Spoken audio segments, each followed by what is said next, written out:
Hi viewers, welcome back അർച്ചന world എന്ന് വന്നിരിക്കുന്നത് നിങ്ങളുടെ ലവ് ലൈഫിലെ, അതായത് നിങ്ങളുടെ റിലേഷൻഷിപ്പിലെ കഴിഞ്ഞു പോയ അവസ്ഥയും ഇപ്പോഴത്തെ അവസ്ഥയും ഇനി ഫ്യൂച്ചറിൽ എന്താണ് സംഭവിക്കാൻ പോകുന്നത് എന്ന് നോക്കാനാണ്. അത് ഇമ്മീഡിയറ്റ് പാസ്റ്റ്, പ്രസൻറ്റ്, ഫ്യൂച്ചർ.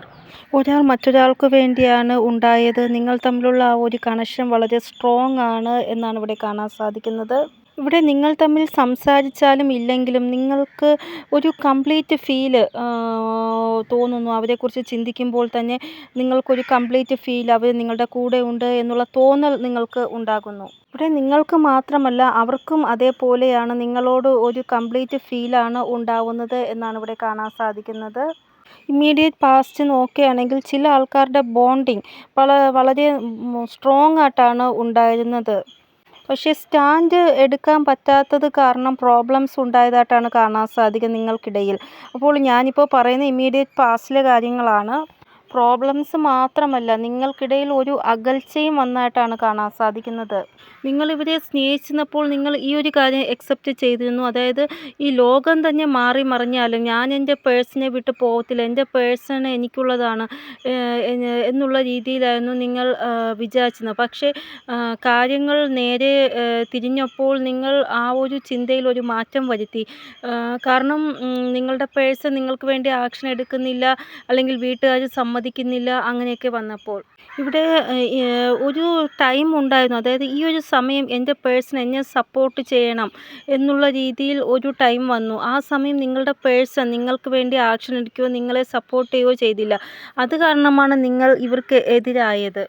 ഇത് ചിലപ്പോൾ നിങ്ങളുടെ സ്പൗസ് ആയിരിക്കാം, അല്ലെങ്കിൽ നിങ്ങളുടെ ബോയ് ഫ്രണ്ടോ ഗേൾ ഫ്രണ്ടോ ആയിരിക്കാം. ആരായാലും നിങ്ങൾ ആഗ്രഹിച്ച സമയത്ത് ഇവർ നിങ്ങളെ വിട്ടുപോയി. ഇവിടെ ഇവർ എന്തോ ഒരു എക്സ്ക്യൂസസ് നിങ്ങൾക്ക് തന്നായിട്ടാണ് കാണാൻ സാധിക്കുന്നത്.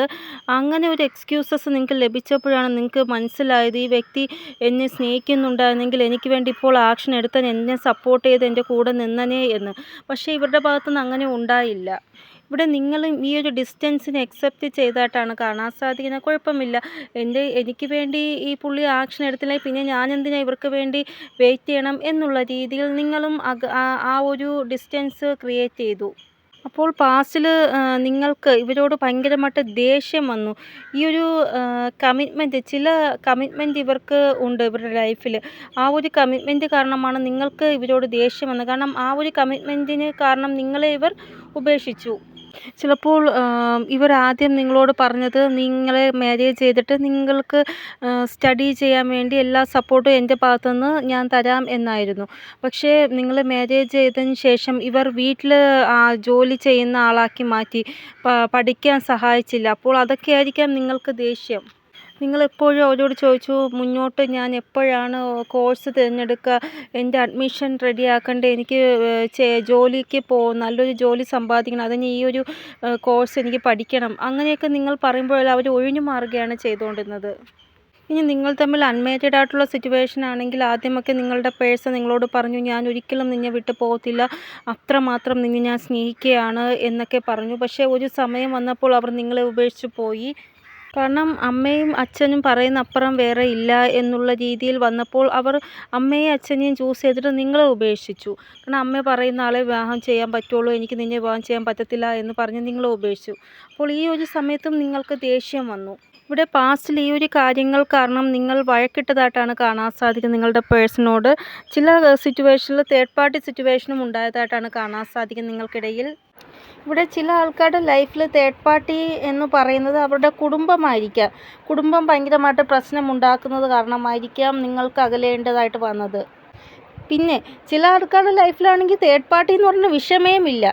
അതായത് കുടുംബത്തിലുള്ളവർ തന്നെ പറയും, നീ ഇഷ്ടമുള്ള ആളെ കല്യാണം കഴിച്ചോ, അവരുടെ ആരെങ്കിലും അങ്ങനെ നിനക്ക് സ്നേഹമുള്ള ആളെങ്കിൽ അവരെ കൂട്ടിക്കൊണ്ടുവരൂ എന്നുള്ള രീതിയിൽ പറയുന്ന ഒരു ഫാമിലിയും ഉള്ളതായിട്ടാണ് ഇവിടെ കാണാൻ സാധിക്കുന്നത്.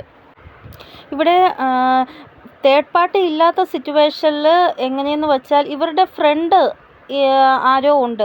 ആ ഒരു വ്യക്തി നിങ്ങൾക്കിടയിൽ പ്രശ്നം സൃഷ്ടിക്കുന്നതായിട്ടാണ് കാണാൻ സാധിക്കുന്നത്. അവർ ആവശ്യമില്ലാതെ നിങ്ങൾക്കിടയിൽ ഓരോന്ന് പറഞ്ഞ് നിങ്ങളെ വേർപിരിപ്പിക്കാൻ ശ്രമിക്കുന്നതായിട്ടാണ് കാണാൻ സാധിക്കുന്നത്. അപ്പോൾ തേർഡ് പാർട്ടി സിറ്റുവേഷൻ ഇല്ലാത്തവർക്ക് ഫ്രണ്ടാണ് ഇവിടെ പ്രശ്നങ്ങൾ സൃഷ്ടിക്കുന്നത് എന്നാണ് കാണാൻ സാധിക്കുന്നത്. ആ വ്യക്തി ആവശ്യമില്ലാതെ നിങ്ങളുടെ രണ്ടുപേരുടെയും കാര്യങ്ങളിൽ ഇടപെടുന്നത് കാരണം നിങ്ങൾ തമ്മിൽ വഴക്കിടുന്നതായിട്ടാണ് കാണാൻ സാധിക്കുന്നത്. പിന്നെ ചില ആൾക്കാർക്ക് ഇവിടെ ക്യാഷിൻ്റെ പ്രോബ്ലം കൊണ്ട് സെപ്പറേഷൻ ആക്കേണ്ടത് വന്നതായിട്ട് കാണാൻ സാധിക്കുന്നു. ഇവിടെ റീസെൻറ്റ് പാസ്റ്റിൽ ഒത്തിരി ആൾക്കാർക്ക് സെപ്പറേഷൻ ഉണ്ടായി എന്ന് തന്നെയാണ് കാണാൻ സാധിക്കുന്നത്. ഇവിടെ പാസ്റ്റ് സിറ്റുവേഷനിലുള്ള ഒരു കാര്യം പറയുകയാണെങ്കിൽ നിങ്ങൾ രണ്ടുപേരും പരസ്പരം അങ്ങോട്ടും ഇങ്ങോട്ടും കാത്തിരിക്കുകയാണ് ഒരാൾ മറ്റൊരാൾക്ക് വേണ്ടി എന്നാണ് ഇവിടെ കാണാൻ സാധിക്കുന്നത്. ഇനി പ്രസൻറ്റ് സിറ്റുവേഷനിലെ കാര്യങ്ങൾ നോക്കാം നമുക്ക്. പ്രസൻറ്റ് സിറ്റുവേഷൻ നോക്കുകയാണെങ്കിൽ ഒരു തേർഡ് പാർട്ടി നിങ്ങൾക്കിടയിൽ ഭയങ്കരമായിട്ട് പ്രോബ്ലം സൃഷ്ടിക്കുന്നതായിട്ടാണ് കാണാൻ സാധിക്കുന്നത്. ഇവിടെ തേർഡ് പാർട്ടി അവരുടെ ഡിസിഷൻസ് നിങ്ങളുടെ മേൽ അടിച്ചേൽപ്പിക്കുന്നതായിട്ടാണ് കാണാൻ സാധിക്കുന്നത്. ഇവിടെ നിങ്ങൾ രണ്ടുപേരും ഒരാൾ മറ്റൊരുമായിട്ട് അഡിക്റ്റഡ് ആയിട്ടിരിക്കുന്നതായിട്ടാണ് കാണാൻ സാധിക്കുന്നത്. അത് നിങ്ങൾ പരസ്പരം അങ്ങോട്ടും ഇങ്ങോട്ടും അത്രമാത്രം ഒബ്സസ് ആണ്, അഡിക്റ്റഡ് ആണ്.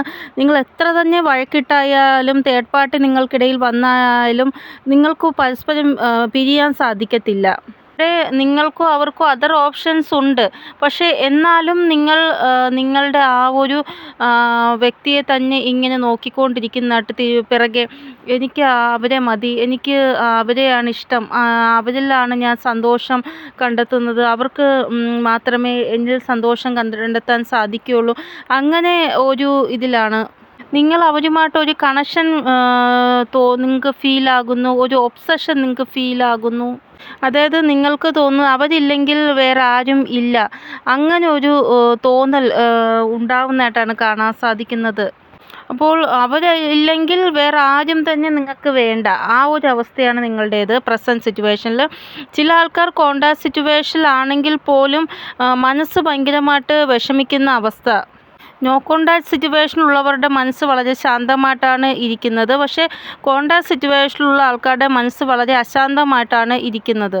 കാരണം കോണ്ടാക്ട് സിറ്റുവേഷനുള്ളവർക്ക് ടെൻഷൻ എപ്പോഴും ഉണ്ടാകും.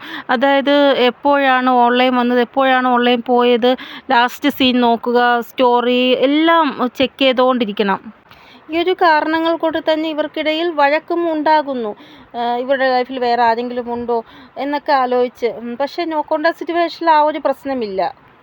കാരണം നിങ്ങൾ അവരുടെ കാര്യം നോക്കുന്നത് നിർത്തിയിട്ട് നിങ്ങളുടെ കാര്യത്തിൽ കൂടുതലായിട്ട് ഫോക്കസ് ചെയ്യും. പക്ഷേ എപ്പോഴാണ് നിങ്ങൾ കോണ്ടാക്റ്റിൽ വരുന്നത് അപ്പോൾ തൊട്ട് ആ വ്യക്തിയിൽ ഇങ്ങനെ ഫോക്കസ് ചെയ്തുകൊണ്ടേയിരിക്കും. നിങ്ങളുടെ കാര്യങ്ങളെല്ലാം മാറ്റി വെച്ചിട്ട് ആ വ്യക്തിയിൽ ഫോക്കസ് ചെയ്തുകൊണ്ടേയിരിക്കും. അതൊരിക്കലും നല്ല കാര്യമല്ല എന്നാണ് എനിക്ക് പറയാനുള്ളത്.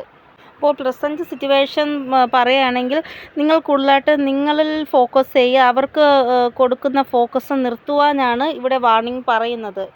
ഇനി തേർഡ് പാർട്ടി സിറ്റുവേഷനുള്ള ആൾക്കാർക്ക് പറയാനുള്ളത് ഇതാണ്. അതായത് തേർഡ് പാർട്ടി ഇവിടെ ഭയങ്കര മാനിപ്പുലേറ്റിങ് ചെയ്യുന്ന ആളാണ്, ഭയങ്കര ഡൊമിനേറ്റ് ആയിട്ടുള്ള ഒരാളാണ്.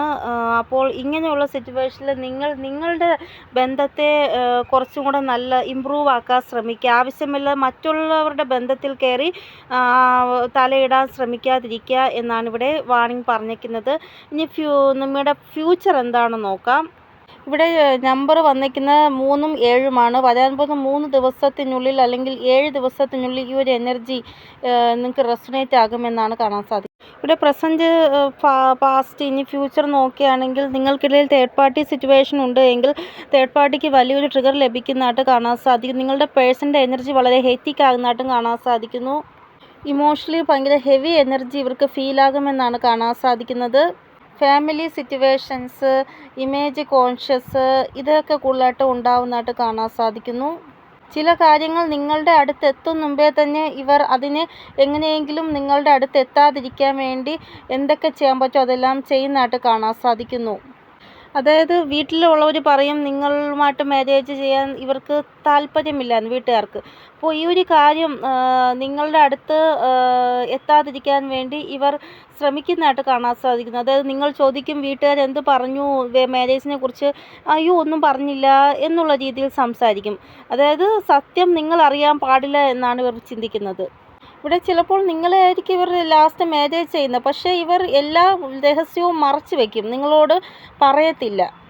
ആരൊക്കെയാണ് നോ കോൺടാക്ട് സിറ്റുവേഷനുള്ളത് അവർ ഈ 3 തൊട്ട് 7 ദിവസം വരെ കുറച്ചൊന്ന് കാത്തിരിക്കേണ്ട ആവശ്യമുണ്ട്. കാരണം ഇവർ ഇതിനുള്ളിൽ നോ കോൺടാക്ട് സിറ്റുവേഷനിൽ വന്നാലും ഇവരുടെ നെഗറ്റീവ് എനർജി ആയിരിക്കും നിങ്ങളോട് കൂടുതലായിട്ട് കാണിക്കുന്നത്. അപ്പോൾ നിങ്ങൾക്ക് ഭയങ്കരമായിട്ട് വിഷമമാകും.